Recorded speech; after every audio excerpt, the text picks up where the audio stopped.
jesi li vidio što je Mateo napravio na sceni? Da, pjevao je jako dobro, a? Uz to je bila i lijepa koreografija, da? Da, ali jesi vidio da su se poljubili? Luna, pa oni hodaju. Da, ali nisu se baš morali poljubiti ovdje na sceni. Ne kužim zašto se uopće čudim kad znam da on najviše od svega voli privlačiti pažnju. A ja imam dojam da nekog jako brine što radi Mateo. Šta? Naravno da ne. Meni je jedino bitno da si ti tu, još ne vjerujem. Dobro, što si mislila? Da ćeš me odvojiti od sebe kad odeš? E pa ne. Daj, pa nisi mi još sve ispričao. Kako si putovao, nego...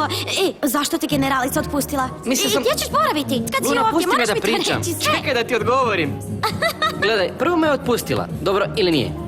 Uzmi u obzir da sam bio tamo, ali jednostavno... Lunice, tu si, ipak nisi otišla. A kud bi otišla? Pa ne znam, jer nakon ovoliko pljeska i doživljenja nisam baš koncentrirana. Svidjelo vam se kako pjevam? Da, bili ste izvrsni. A k tome je to bila spontana izvedba. I tvoja pjesma bila lijepa. Hvala, autor je Simon. Nisam te vidjela prije u roleru. Prvi put sam ovdje, drago mi je. Da, baš je stigao iz Meksika. Prijatelji mojih prijatelja su mi prijatelji. Ali dobro, idem sada kući. Ideš sa mnom? Ne, još ću malo ostati. Dobro, kako želiš. Ćao, draga. Ćao. Bog. Luna, čekaj. Ona ti je ili nije prijateljica? Ne bih baš znala.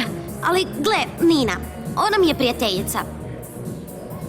Ali ne vidim je.